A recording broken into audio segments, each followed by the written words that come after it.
Hello, I'm Wonjun Moon to introduce our paper, Minority-Oriented Vicinity Expansion with Attentive Aggregation for Video Long-Term Recognition. In, rec in recent years, we have witnessed drastic interest in learning from video data. However, as huge volume of video data is accumulated hardly with any management, data imbalance is a very natural problem. And video long-term recognition is to resolve this issue, which aims to learn from long-term data distribution. To be more specific, video long-term recognition can be divided into two sub-problems: video recognition and long-term recognition. Video recognition is to learn from video data, and long-term recognition is to learn from long-term data distribution. Although video recognition itself is a very challenging problem, previous work only focused on handling the long-term data distribution. To be precise with the challenges for video recognition, there are two possible sub-problems. First, since video data is so big, it is very realistic and has been a common practice to use the pre-trained backbone to extract features before training. However, this raises the issue of using task-relevant features because the pre-trained backbone may not fit on every dataset. Second, video recognition usually accompanies the problem of weak supervision. This means that while the video data is composed of multiple frames, there is only a single given label for the video. To resolve the issue of weak supervision, there have been methods regarding label cleaning. Yet, as the training from long-term distribution has a bias in learning from the majority class, we say that label cleaning is not a very good choice for video long-term recognition. Next, the challenge in long-term recognition is evident that data imbalance triggers the bias training. Although the balancing the data distribution is important for learning accurate models, we can see that current benchmarking datasets also has the problem of data imbalance as video data is accumulated indiscriminately. Let me show you why the long-term recognition is a challenging problem with an example. If there is a dataset with one dog image and 99 images for a cat, the training loss would be computed mostly regarding the prediction forecasts. Then it is axiomatic that the model will focus on predicting cats because if it is able to predict cats correctly, it will have low training loss. Therefore, the model may not learn much for the dog category and it may not generalize on dog images in the test dataset.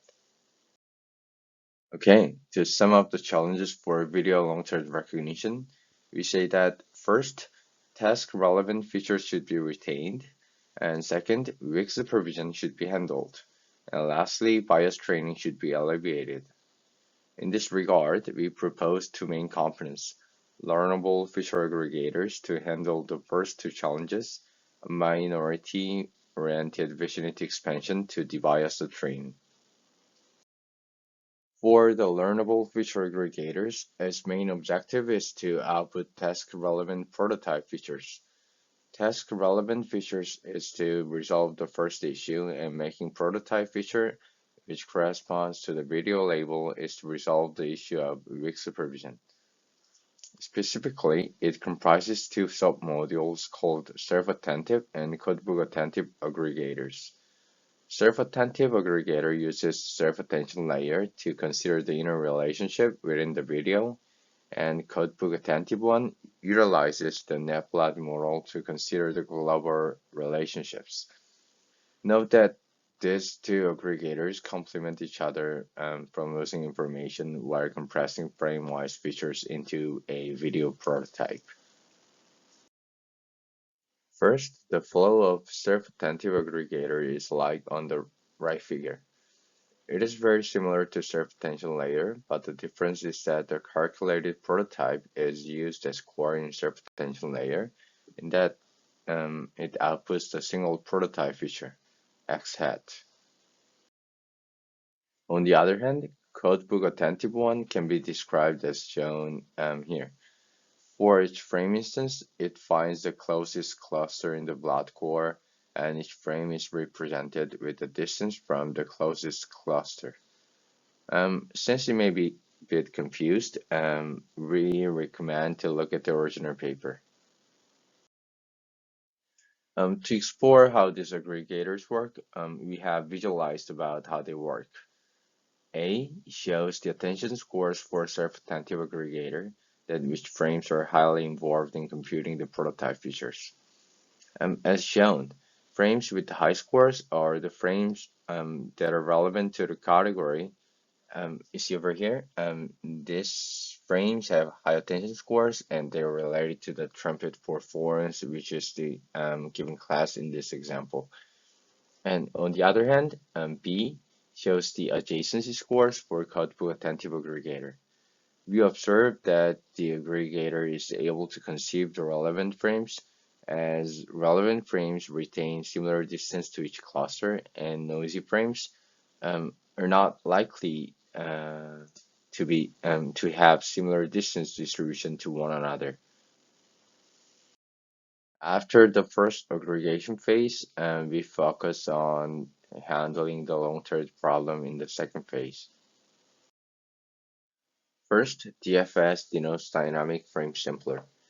Its role is to make difference between the head and tail classes by only making the tail prototypes to be diverse. DFS implements this by randomly choosing the number of frames to produce the prototype. For example, let's assume that there are 20 frames for video instances. Then, if we use all 20 frames to make the prototype, the output prototype would be identical every time you calculate.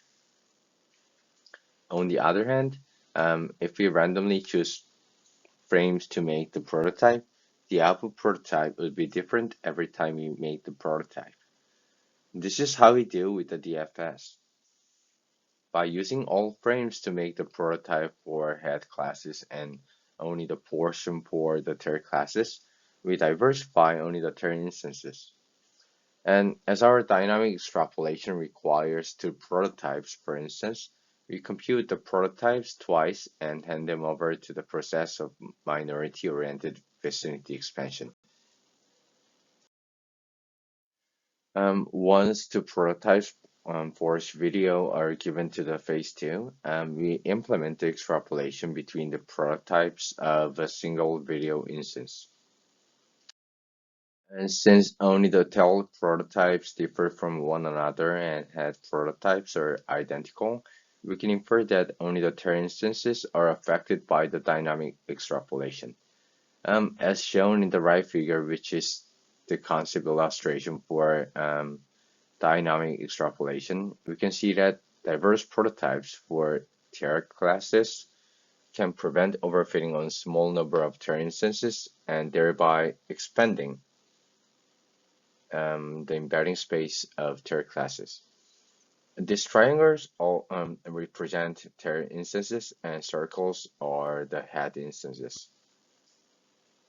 And again, head class samples on the left side over here is not affected by the extrapolation as two prototypes are identical.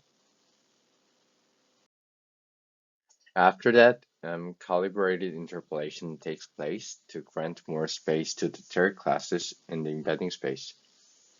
Specifically, we briefly illustrate how we conduct calibrated interpolation at the bottom. While interpolating the features and labels, we calibrate the label by lowering the label value for the head classes and making the label value bigger for the tail classes. This way, we aim to extend the distance boundaries of the tail classes.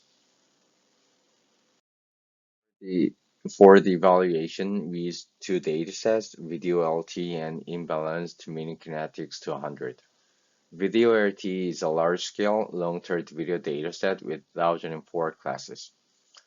Still, as we thought that the current benchmark is only limited to certain circumstances, we newly synthesized imbalanced mini kinetics to 100 dataset.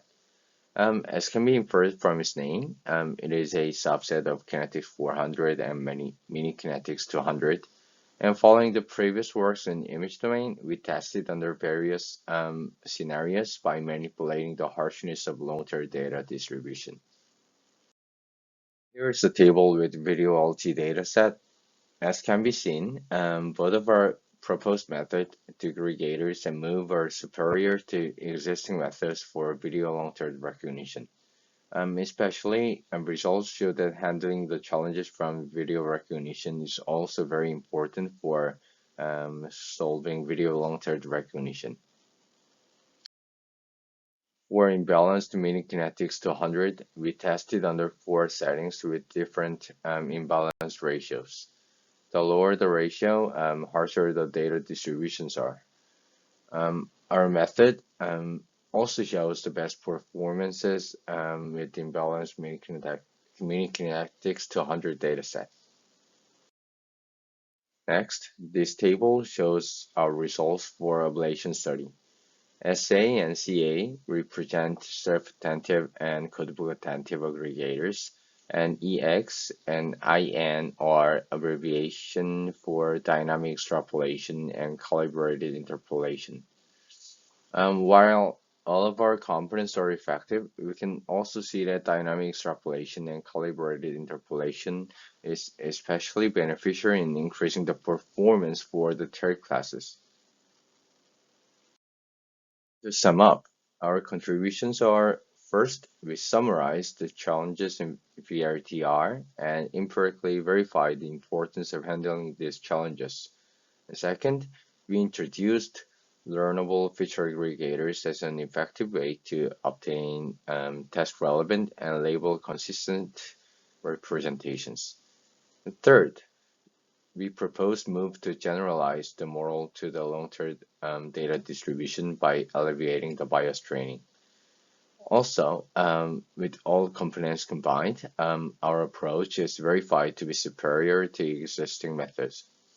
And lastly, we introduced a new VLTR benchmarking dataset, imbalanced mini kinetics to 100, to allow the evaluation of diverse scenarios. Thank you.